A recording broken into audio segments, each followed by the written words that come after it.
between heaven and the Khan. Before Japan ever stood defiant against the Mongol tide, another kingdom faced the full weight of Kublai Khan's ambition.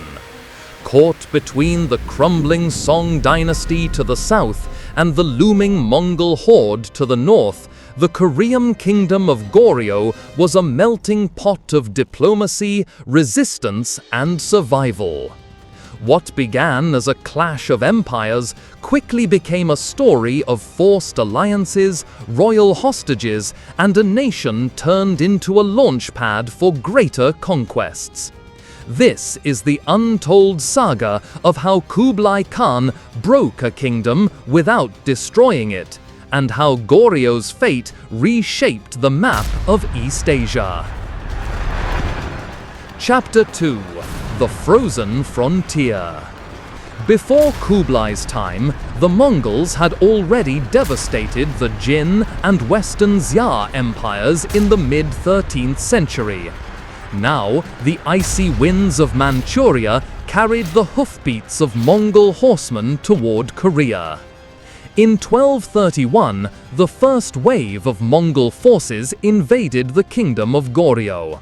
Castles were besieged, villages burned, and thousands taken as slaves.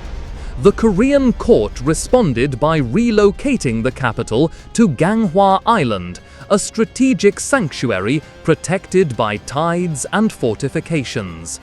For decades, Goryeo held out. It was a rare example of prolonged resistance against the seemingly unstoppable Mongol war machine. But it came at a cost, both in lives and in growing instability within the royal court. Chapter 3: Submission in name, survival in practice. By the time Kublai rose to power, the Mongols had launched 6 invasions of Goryeo. Exhausted and cornered, the Korean king Gojong finally surrendered in 1259. But this was no ordinary submission. The Mongols installed military governors, demanded tributes, and required royal hostages from Goryeo. Yet, Goryeo retained its monarchy and much of its administration. It was not conquered, but subjugated, becoming a Mongol vassal, and eventually a collaborator. King Chongyol, Gojong's successor, married Kublai's daughter. Korean princes were raised in the Yuan court. The Mongol yoke tightened, but Goryeo's dynasty survived by weaving itself into the imperial fabric. Chapter 4: Korea becomes a war machine. Goryeo soon became the logistical heart of Kublai's eastern campaigns. Korean carpenters and sailors were conscripted to build fleets. Its ports served as launch points for invasions, notably the one that would test the limits of Mongol power, Japan.